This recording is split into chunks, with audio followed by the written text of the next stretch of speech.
If you're like most of us, sooner or later you face times when you're just burnt out. You hit a wall. There's nothing left in the tank. Yet we still need to keep going and moving ahead at work and in our personal lives. In this podcast, we're going to be talking about practical ways that anyone can prevent burnout so that they can be more productive and live their best life. I'm Jane Singer, and welcome back to A Seat at the Table, where we sit down with industry leaders and innovators to gain insights that will help us grow our business and become our best selves. Today we're joined by Eric Recker, founder of Win the Now. Eric knows what it's like to battle burnout and to have to find a pathway back into the game.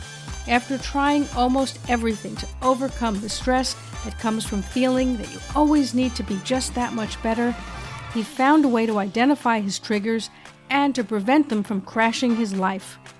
In this episode, Eric will be discussing a game-changing technique for focusing on the now, how to find a balance between growth and contentment, and why taking one small step can actually create massive momentum to move you towards your goals. Burnout is just one of the many challenges that today's leaders face. For companies to succeed, they need to find executives who not only know how to manage their own stress, but can help team members do the same.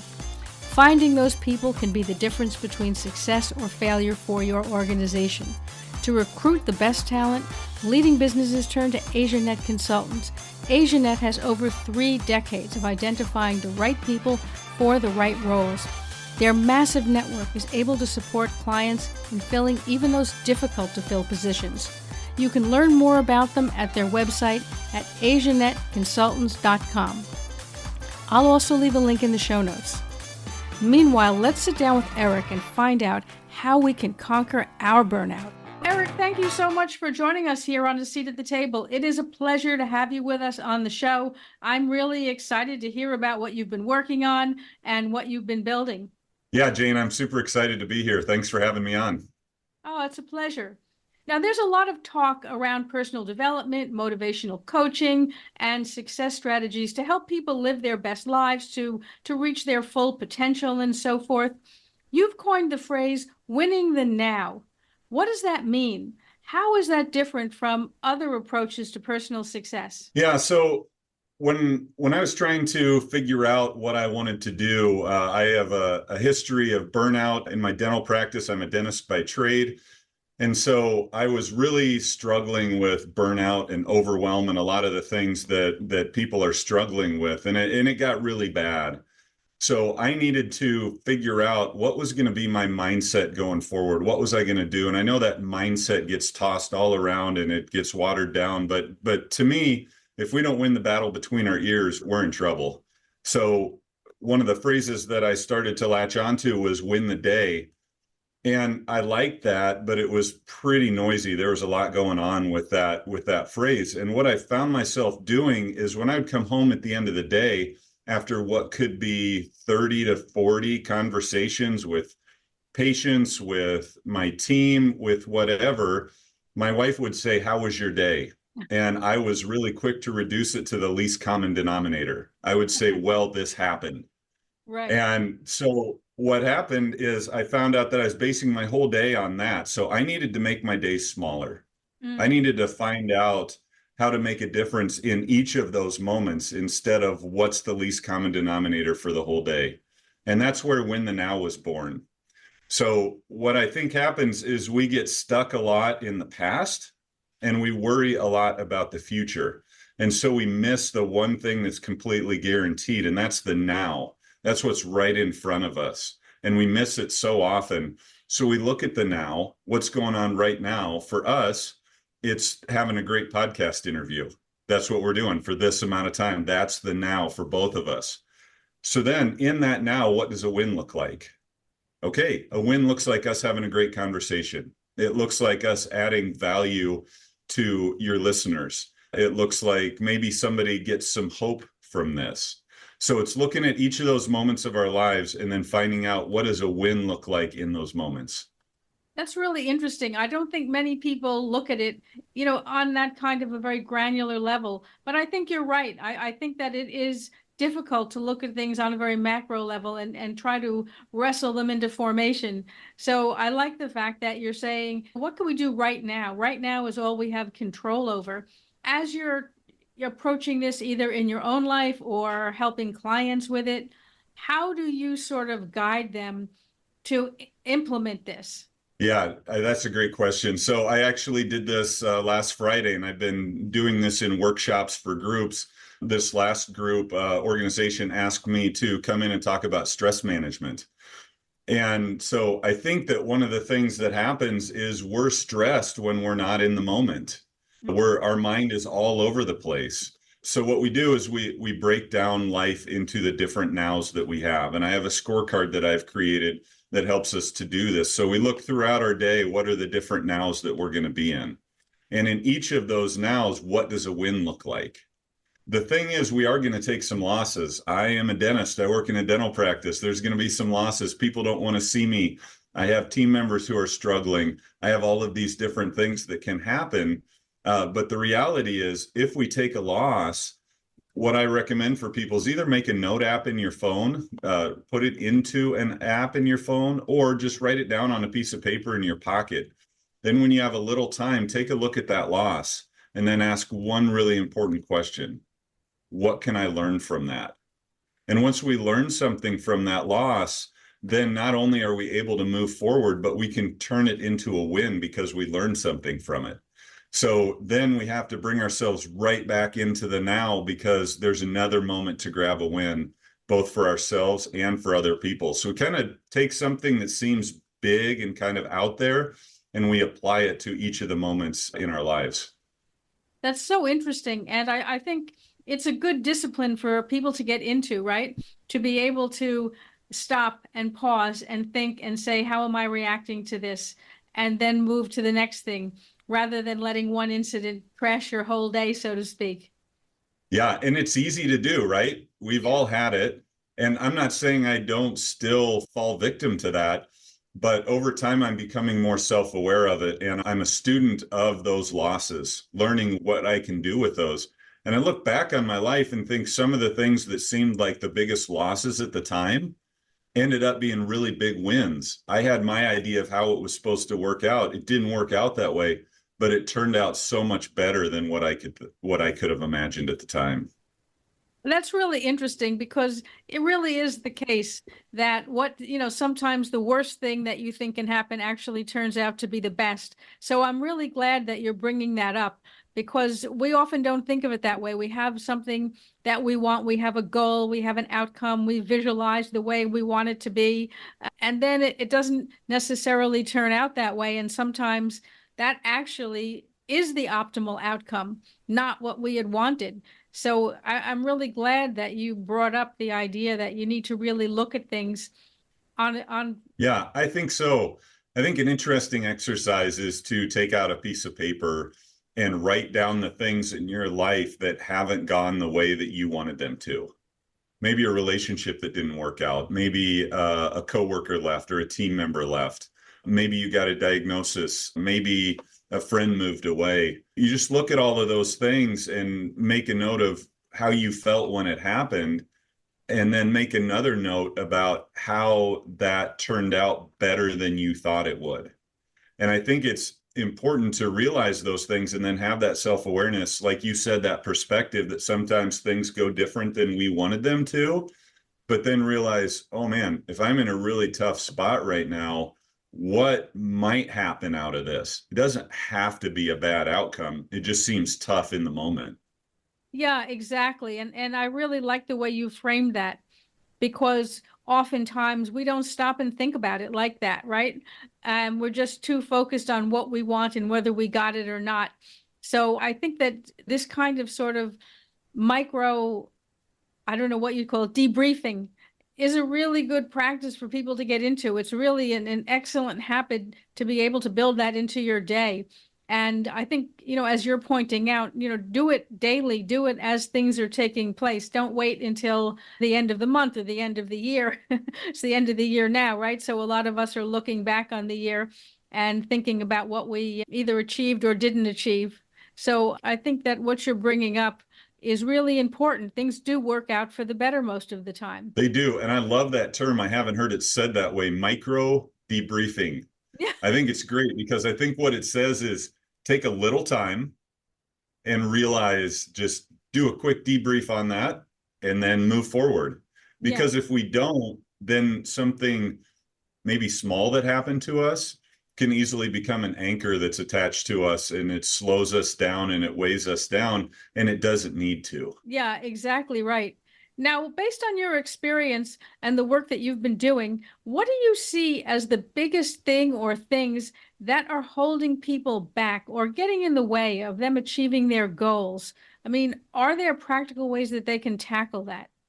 Yeah, I think when I look back, kind of do a forensic evaluation of when I was really burned out, there is an equation that was inescapable. So I had severe burnout 3 times, and the equation was the same.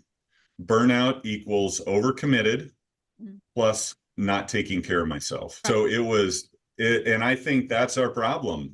What's interesting though is the overcommitment isn't necessarily all external. I think it used to be that our commitments would be, I'm on too many boards, too many committees, I volunteer too much, I do all of these things. Now I think some of our overcommitments are things that we're doing to ourselves, kind of friendly fire, self-sabotage things. So things like bad habits, things like spending too much time on our phones, too much time on Netflix. John Acuff, one of my favorite authors, likes to say goals are hard because Netflix is easy. So I think what we do is we just end up being stretched too thin, and we pay no attention to taking care of ourselves. So we have a problem that kind of rises to the top that needs to be addressed. And we know it needs to be addressed. Do we address it? No, we don't, because our phone is calling from our pocket, and we pick it up. And instead of the uncomfortability of addressing our problem, we'd like a couple drips of dopamine instead. Well, that problem that was a tiny snowball on the top of the mountain, we find out gravity's kind of a bear. And so it starts rolling down the mountain. And all of a sudden it becomes a big problem because we didn't address it. And so I think that's happening all over the place. And I also think we're terrible at taking care of ourselves. We have to have something left in the tank so that we can continue to outflow and we can continue to impact the world. But we're kind of getting it backwards. We're good at the pouring out, the external stuff. We're not so good at fueling ourselves back up. Yeah, I would 100% agree with that. And I fall victim to that too, right? It's always like taking that short break, right? Watching one more YouTube video. You know, there's always something to be distracting you from what you need to do. And it's not that there hasn't been in the past. It's just that, like you're saying, it's so much easier now. Now, I wanted to bring up something else that I hear a lot when I'm talking to people, you know, in the business world. And that is, you know, when you're looking at what we've had, which is essentially a nearly 20-year run of VC-funded startups that became, you know, what you might call overnight celebrity companies. It left a lot of people feeling that no matter what they achieved, they weren't really successful unless they were launching the next unicorn. And I hear so many people who I see as successful feeling that, oh no, I haven't done anything. You know, this business I'm doing is, I haven't been able to make it successful. A lot of people feel very, you know, maybe depressed, maybe disappointed in themselves. They feel like maybe they're losers. They haven't accomplished enough. How would you address that?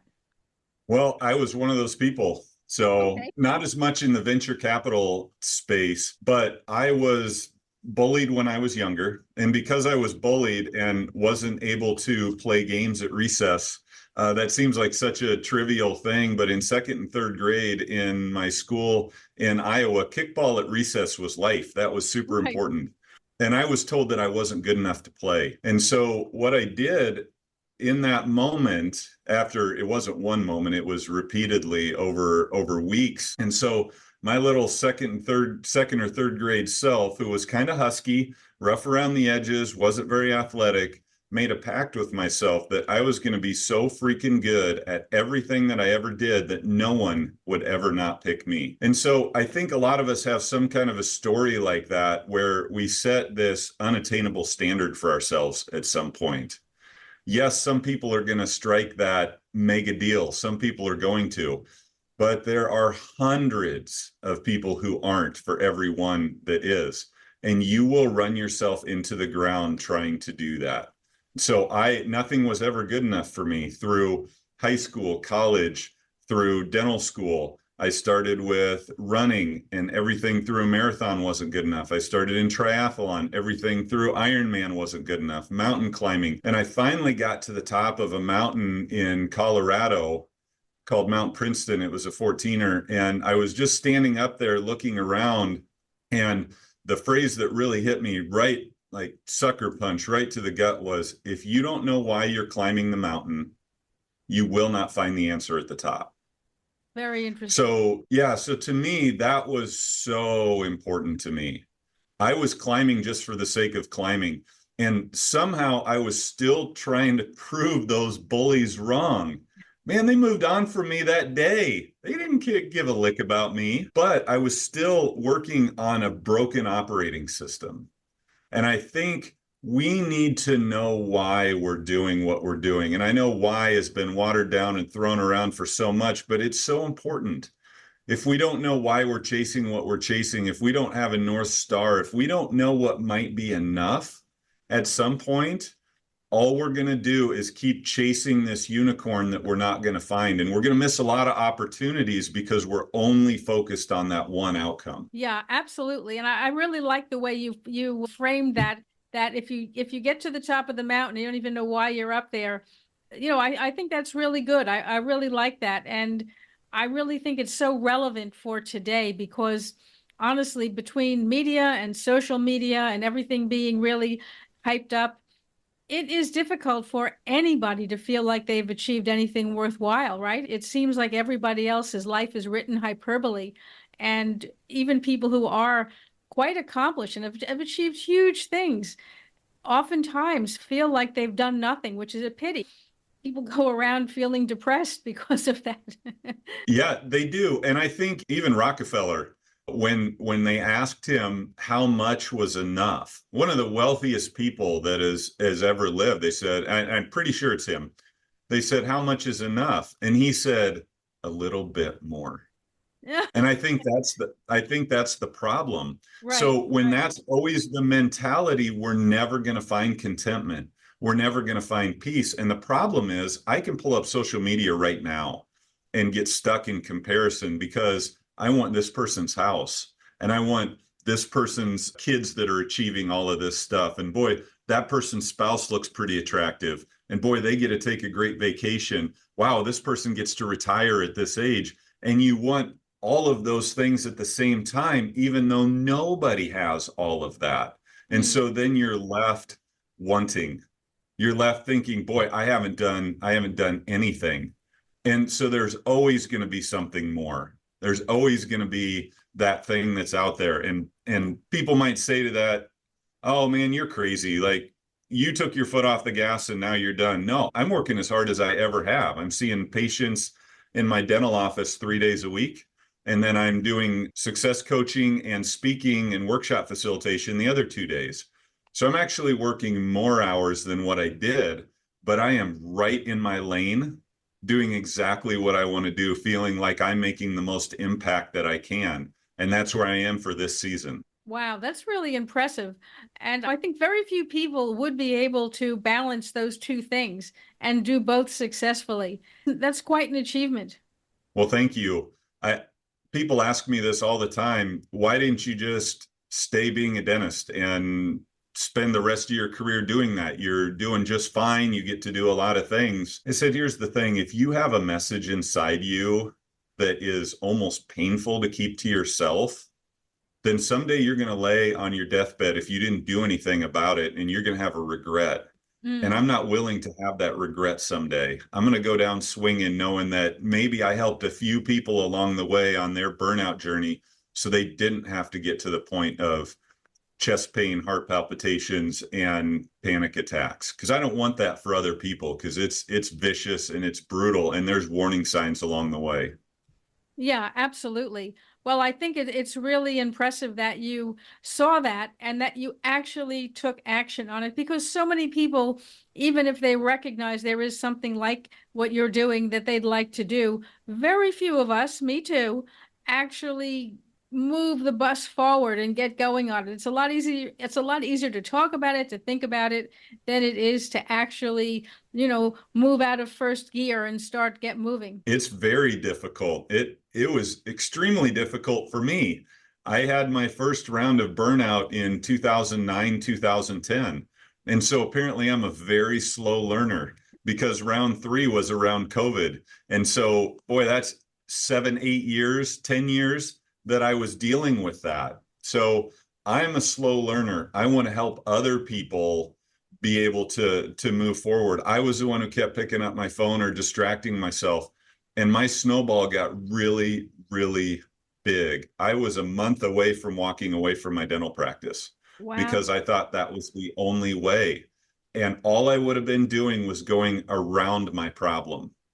We need to go through our problems. And we have greatness in us. We can do that, but it's hard to do it alone. Sometimes we need people to help us be able to navigate that road. And that's what I love to do. We're going to take a quick break now, and then we'll be right back. We were hiring when we were making 50 to 100K monthly losses. And why? Welcome to episode 1. I can't think of a single founder who's been around for a decent amount of time in business who hasn't had their tunnel of year. This was that year. We're going to be okay, yeah, Sheree. Some are going to hear this and think, you TDP. But hear me out. You only have to do the math to understand that very soon we were $500,000 down. Yeah, absolutely. Well, I think that's such a compelling story. And I think all of us need a little bit of motivation like that. And particularly at this time of the year when, we're sitting there at that crossroads of trying to get revved up for the next year, trying to wind down from this year, feeling the regrets about everything that was on the list of things we wanted to achieve, our goals or whatever, New Year's resolutions for 2023, that now it's middle of December and they're still sitting there on the list. And it's like, well, all right, we'll just roll them over into next year. The 2024 list is already done. It just have to change the date from last year. So I think people need to hear this right now. I think this is a very good message, particularly for this time of year. So I want to thank you for sharing that. Yeah, absolutely. It was interesting. I had some errands to run this last weekend, and so I was in the car for a while by myself. And one of the songs that came on is by a band called Switchfoot, one of my favorite bands. And the song is "I Dare You to Move." And one of the lyrics is, "I dare you to lift yourself up off the ground." And I think a lot of us are on the ground right now. Yes. We're beat down. We see life as a heavyweight prize fight, and we just got knocked down, and we're pretty scared about that. But here's the thing. We don't have to win the fight. We need to get off the ground. So instead of seeing these goals as these things that, man, there's no way I'm going to accomplish this because we're looking at the finish line. We haven't even made it to the start line. So what is one step that you can do to get yourself up off the ground? What is that first magic step? Because it seems so big. The mountain seems so big. But once we figure out what that first step is, we never have to take it again. We never have to do it. So what is one step you can do to lift yourself up off the ground today? One small step. And from there, it's time to devise a plan, because you get a little momentum, a little bit of confidence, and from there, it's possible. And if you can't think of the first step, get a hold of somebody who can. You don't have to fight this battle alone. I think that's such good advice. And I think so many of us feel we do have to fight it alone and feel that we're not strong enough or committed enough if we don't. So I'm very glad that you brought that up and presented that to our listeners here, that don't feel that you can't ask for help or guidance of some sort. Yeah, there used to be a stigma around people who would go to see a therapist or a mental health professional. I have seen a therapist a number of times. My wife has. Both of my kids have. We felt like the worst parents in the world when we sent our kids to see a therapist. But now I get to look back on that, and we are all doing our best to become our best versions. And we sought help around that. COVID told us that we had to be isolated, that it had to just be us. We were on our own. People were toxic. That's an old operating system. That's not valid. I know COVID, this isn't a political statement or anything about COVID, but what it did expose is how many of us are trying to do this thing on our own. Right. So I have a team of people that I work with. I have a mentor, I have my own coach, and I have an inner circle of 5 people that I would call my board of directors. And through that, I don't have to walk this road alone. If I have something that's going on in my life, I have those people that I can talk to. And if you don't have any people, that's okay. Who's one person that you can reach out to? Who is one person that you can make a call to and say, hey, can we have a conversation? Can we have a coffee? Whether that's a therapist, a coach, whoever that is, just don't walk alone. It's so important. I think that's really an important point to bring up, because it's funny, in a day and age when we're more connected than ever, on account of all the different devices we have, right? And the knowledge that's at our fingertips. You can Google anything, you can find out anything instantly, 24/7. You're able to connect with people from all over the world. You're absolutely right. People are more isolated than ever before. I can remember growing up, people were closer to people, right? They had people who they could talk to. You had multi-levels of people in your lives, right? From grandparents through to, younger siblings. You had a lot going on different tiers that supported you in one way or another. And now you're right. People live alone, and they feel they can't, express anything that they're going through. So a lot of people are worse off, in a sense, in this day and age than they were before, when we just had one phone with a shared phone with the rest of the family. Yeah, the long corded phones where you'd have to be in another room. Right. So you'd pick up the phone and then go hide in the bathroom and close the door because the cord was 20 feet long. Yeah, I remember those days. Yeah, I remember those days. exactly. And I think one of the excuses that people use is, oh, I'm introverted. Right. I don't like to be around people. I get it.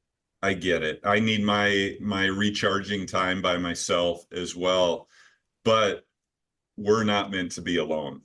That's a hill that I'm willing to die on. We are not meant to be alone. And I think when we try it, we see what happens. Yes, I would agree with you on that. I really think that people use the word introverted more or less as an excuse. And I think that if they were around people, they'd find they like it. I think so too. And it can be scary, right? I get it. Yes. Putting yourself out there can be very scary. But we're also at a point where the onboarding approach to talk to somebody is actually lower. We Right. have telehealth with therapists. We have online coaches that we can work with. We do have platforms like Zoom where we can meet with people. So there are actually fewer excuses, I think, than what there were in the past. And yes, there's always going to be roadblocks to those, but I assure you, it may not be the first point of contact that you make. But man, getting in relationship with people and feeling like you don't have to shoulder all your burdens alone, it just feels so good. Yeah, absolutely. There's a lot to be said for that, even if it's just a casual group where people are just talking and just sharing, and someone else says, hey, what about trying this? Or, oh, I went through that and this is what I did. That kind of very casual thing, even that can be quite supportive for people. Yeah. Yeah. And what we keep in the darkness has power over us, Yes. right? Yes, it does. My bullying story was my story that I did not share with anyone until a few years ago. And part of it is I just believed that that was normal. Right. I believed that that's what I was supposed to go through.